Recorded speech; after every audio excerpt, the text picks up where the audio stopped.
నమస్తే, నేను మీ నగేష్.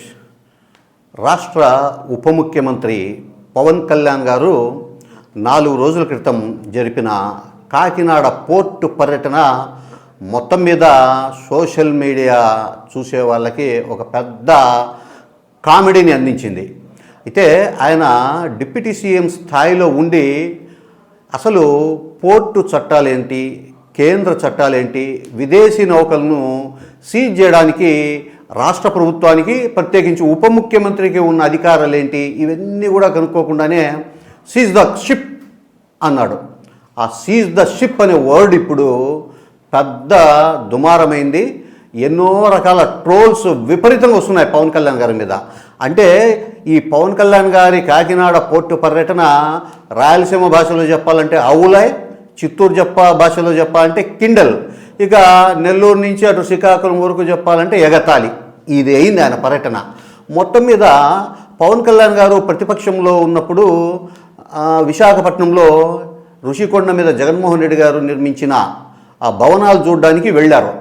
అప్పుడు అధికారులు నన్ను లోపలికి పంపించలేదు ఆ భవనాలు చూడడానికి అని చెప్పేసి పెద్ద ఎత్తున ఆరోపణలు, విమర్శలు చేశారు. అంతవరకు కరెక్ట్. ఎందుకంటే అప్పుడు ఆయన ప్రతిపక్షంలో ఉన్నారు. అధికారులు ఆయన్ను అడ్డుకొని ఉండవచ్చు, అనుమతించకపోయి కూడా ఉండవచ్చు. ఈ రకమైన ఆరోపణలు చేస్తే ఎవరైనా కూడా నమ్ముతారు జనం. అయితే ఇప్పుడు ఆయన ఉప ముఖ్యమంత్రిగా ఉండి పోర్టులోకి నేను పోతే అధికారులు నన్ను పట్టించుకోలే, నేను చెప్పినా కూడా అధికారులు వినలే, అసలు ఏం జరుగుతుందో నాకు తెలియడంలా, నేను 10 రోజులుగా పోర్టుకు వస్తా అంటే అసలు నన్ను అనుమతించడం లేదని ఈ రకమైన మాటలు మాట్లాడడం వల్ల ప్రత్యేకించి ఈ ప్రభుత్వ హయాంలో అధికారుల పనితీరు ఎలా ఉంది, అధికారులు అసలు ఉప ముఖ్యమంత్రిని ఖాతరు చేస్తున్నారా లేదా అనే విషయము పవన్ కళ్యాణ్ గారే చెప్పకనే చెప్పారు. ఇప్పుడు అసలు విషయానికి వస్తే పవన్ కళ్యాణ్ గారు పాపం ఈ తుఫాను పరిస్థితులు ఉండే సమయంలో కూడా బోట్ వేసుకొని కాకినాడ పోర్టులో ఉన్న షిప్పులను, అంటే అక్కడ షిప్పుల ద్వారా రేషన్ బియ్యం ఎవరో విదేశాలకు తరలిస్తున్నారని చెప్పేసి సమాచారం వస్తే పవన్ కళ్యాణ్ గారు అంటే బేసిక్గా ఆయన సినిమా హీరో కాబట్టి సినిమా షూటింగ్ లెవెల్లో ఆయన ఒక మంది మార్బలాన్ని వేసుకొని ప్రత్యేకంగా పోర్టు అధికారులు వద్దు అక్కడ ప్రమాదం అంటున్నా కూడా ఖాతరు చేయకుండా మంది మార్బలంతో ఒక 10 మందిని వేసుకొని వీడియో కెమెరాలు పెట్టుకొని షిప్పులో సినిమా షూటింగ్ తరహాలో పోయినారు. ఆ షిప్ దగ్గర నిలబడి మొత్తం ఈ షిప్ ఎవరిది, అది ఇది అంటే ఈ షిప్లో రేషన్ బియ్యం ఎలా వచ్చాయి, సీజ్ ద షిప్ అన్నాడు. సీజ్ ద షిప్ అంటే అసలు రాష్ట్ర ప్రభుత్వానికి ఏమి అధికారం ఉందనేది అప్పట్లోనే తీవ్రమైన విమర్శలు, ట్రోల్స్ వచ్చాయి. ఆయన పవన్ కళ్యాణ్ గారు కాకినాడ పోర్టులో ఉండే స్టెల్లా ఎల్ అదే నౌకను సీజ్ చేయమని కలెక్టర్కి ఆర్డర్ ఇచ్చారంట. అంటే పోర్టు అధికారులు నన్ను పట్టించుకోవడం లేదు అని చెప్పేసి ఆయనే చెప్పారు కాబట్టి ఇంకా అది రూల్డ్ అవుట్, కలెక్టర్ను ఆదేశించాడంట. అయితే ఒక విదేశానికి చెందిన నౌకను సీజ్ చేయడం, అది కూడా రాష్ట్ర ప్రభుత్వం ఆధ్వర్యంలో పనిచేసే అధికారులు సీజ్ చేయడం ఎంతవరకు సాధ్యమవుతుంది, అసలు వాళ్ళకి అధికారం ఉందా అనేది పవన్ కళ్యాణ్ గారు కొంచెమైనా తెలుసుకొని ఉంటే మాట్లాడేది. అయితే ఈ నౌకను పాపం పవన్ కళ్యాణ్ గారు సీజ్ చేయమన్నారు. ఈ కలెక్టరు ఆ తర్వాత అధికారులు ఏం చేస్తారు, ఎస్ సార్ అనకుండా ఉంటే మళ్ళీ ఎక్కడ ఇబ్బంది అవుతుందో, కనీసం సీజ్ చేయడానికి ప్రయత్నమన్నా చేయకుండా ఉంటే ప్రభుత్వం నుంచి ఏ రకమైన ఇబ్బందులు వస్తాయని చెప్పేసి నౌకను సీజ్ చేసేదానికోసము అడ్మిరల్ కోర్టులో కేసు వేద్దామని చెప్పి ఒక ప్రయత్నం చేశారంట. అయితే ఈ కేసు ఎలాంటి పరిస్థితుల్లో నిలబడదు అని చెప్పి అధికారులు బల్లగుద్ది చెబుతున్నారంట. ఇతర దేశానికి చెందిన నౌకను సీజ్ చేయడం అనేది చాలా కష్టతరం. దీనికి సంబంధించి అనేక చట్టాలు ఉంటాయి. ఎలాంటి ఆధారాలు లేకుండా ఇతర దేశాలకు చెందిన నౌకను మనం సీజ్ చేస్తే 2 దేశాల మధ్య వ్యాపార ఎగుమతులు దిగుమతులకు సంబంధించిన ఇబ్బందులు కూడా తలెత్తుతాయని చెప్పేసి కస్టమ్స్ అధికారులు చెబుతున్నారు. అయితే ఇందులో రేషన్ బియ్యం లోడ్ అయినాయి కదా, సీజ్ ద షిప్ అంటే కుదరదు. రేషన్ బియ్యం అనేటివి స్మగ్లింగ్ పరిధిలోకి రావు కస్టమ్స్ చట్టం ప్రకారం. సో కస్టమ్స్ చట్టాల ప్రకారం ఆ నౌకను సీజ్ చేయడానికి కుదరదని కస్టమ్స్ అధికారులు తేల్చి చెప్పారు. అందుకే పవన్ కళ్యాణ్ గారు సీజ్ ద షిప్ అన్నా కూడా కస్టమ్స్ అధికారులు నీకంత సీన్ లేదు సిద్ధప్ప అని చెప్పి సమాధానం ఇస్తున్నారంట. నౌకలోని బియ్యం ఇప్పుడు అన్లోడ్ చేసి, అంటే ఉప ముఖ్యమంత్రి గారు పాపం చాలా బాధపడిపోయినారు. తర్వాత క్యాబినెట్ మీటింగ్లో కూడా ఈ అంశం మీద లోతుగా విచారణ, ఆ తర్వాత డిస్కషన్ జరిగింది. రేషన్ బియ్యము అక్రమంగా ఎగుమతి కాకుండా అడ్డుకోవాలని చెప్పేసి ఏదేదో కలరింగ్ ఇచ్చారు.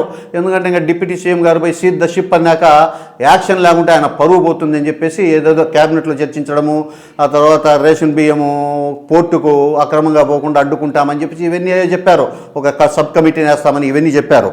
అయితే ఇప్పుడు షిప్పును సీజ్ చేసే అధికారం లేదు. కస్టమ్స్ చట్టాల ప్రకారము అధికారులు ఏం చేయాలంటే నౌకలో ఉండే బియ్యాన్ని అన్లోడ్ చేసి ఆ నౌక ఆ దేశానికి, ఏ దేశం నుంచి వచ్చిందో ఆ దేశానికి పోయేదానికి జెండా ఊపడం తప్ప ఇప్పుడు మనం చేయగలిగింది ఏమీ లేదని చెప్పేసి అధికారులు రాష్ట్ర ప్రభుత్వానికి ఒక నివేదిక ఇచ్చారంట. దీంతోపాటు పవన్ కళ్యాణ్ గారు కాకినాడ పోర్టు పర్యటనలో అక్కడ అదే రేషన్ బియ్యము అవి ఇవి చూసిన సందర్భంగా అలీషా జార్జి అనే ఒక వ్యక్తి పేరు, ఆ నౌకకు సంబంధించిన పేరు కూడా వాళ్ళ డిస్కషన్లో వచ్చింది. అప్పుడు పవన్ కళ్యాణ్ గారు హూ ఇస్ ద అలీషా అని కలెక్టర్ గారిని ప్రశ్నించారంట. దీంతో అధికారులు ఆ వివరాలు కూడా తీసుకున్నారు. అంటే పవన్ కళ్యాణ్ గారు ఈ అలీషా అనే నౌకలో కూడా రేషన్ బియ్యం అక్రమంగా విదేశాలకు ఎగుమతి అవుతున్నాయనే అనుమానం వ్యక్తం చేయడంతో అధికారులు ఈ దిశగా కూడా విచారణ జరిపి అలీషా అనే వ్యక్తి నౌకలను తయారు చేసే ఒక వ్యాపారం చేస్తున్నాడు, ఆయనకు ఎలాంటి బియ్యం వ్యాపారము ఎగుమతుల దిగుమతుల వ్యాపారము లేవు అని చెప్పేసి డిప్యూటీ సీఎం గారికి ఒక నివేదిక సమర్పించారంట. సో ఈ వ్యవహారం అంతా చూస్తే ఎవరికైనా ఏమనిపిస్తుంది? ఉప ముఖ్యమంత్రి గారు అసలు చట్టాల గురించి తెలుసుకోకుండా డైరెక్ట్గా సినిమా షూటింగ్కు హీరో అయినట్లు పోయి ఆడేదో డైలాగులు చెప్తే కుదరదు స్వామి, కేంద్రానికి సంబంధించిన చట్టాలు రాష్ట్రానికి సంబంధించిన చట్టాలు సపరేట్గా ఉంటాయి. రాష్ట్ర పరిధి రాష్ట్రంది, కేంద్ర పరిధి కేంద్రంది ఉంటుంది అనేది గ్రహించాలా. ఈ సందర్భంగా పవన్ కళ్యాణ్ గారు ఇంకొక మాట కూడా అన్నారు, సీజ్ ద షిప్, నేను ప్రధానమంత్రికి లెటర్ రాస్తా, హోంమంత్రికి లెటర్ రాస్తా అన్నారు. అసలు ఇది ప్రధానమంత్రి పరిధికి అయితే వస్తుంది కానీ హోంమంత్రికి ఈ వ్యవహారానికి ఎలాంటి సంబంధం లేదని అధికారులు చెప్తున్నారు. ఇది నౌకాయాన డిపార్ట్మెంటుకు సంబంధించి, అంటే పోర్టుల డిపార్ట్మెంటుకు సంబంధించిన వ్యవహారం ఇది. అలాగే సీజ్ ద షిప్ అంటే షిప్పును సీజ్ చేయడానికి, అందులో ఉండే సరుకును అన్లోడ్ చేయడానికి, సీజ్ చేయడానికి కేంద్ర ఆర్థిక మంత్రిత్వ శాఖ పరిధిలోకి వస్తుంది. ఇది ఆ శాఖ పరిధిలో ఉండే కస్టమ్స్ డిపార్ట్మెంట్ ఈ వ్యవహారాలను చూస్తుంది. అది కూడా తెలియకుండా నేను హోమ్ మినిస్టర్కి లెటర్ రాస్తానని ఒక డిప్యూటీ సీఎం స్థాయిలో ఉండే వ్యక్తి అనడం అనేది మొత్తం మీద ఇప్పుడు పెద్ద చర్చనీయాంశంగా మారింది. ఏ తర్వాత చూస్తే సీజ్ ద షిప్ లేదు, గో ద షిప్ అని అధికారులు పచ్చజెండా ఊపి పంపించడం తప్ప ఇంకా వేరే మార్గమే లేదని చెప్పేసి అధికారులు బల్లబుద్ధి చెప్తున్నారు. ఒకవేళ రాష్ట్ర ప్రభుత్వం తరఫున ఏదైనా కేసులు వేయాలనుకున్నా అవి నిలబడే పరిస్థితి లేదంట. ఇది ఓవరాల్గా కాకినాడ పోర్టు పర్యటన సందర్భంగా పవన్ కళ్యాణ్ గారి సీజ్ ద షిప్ కథ.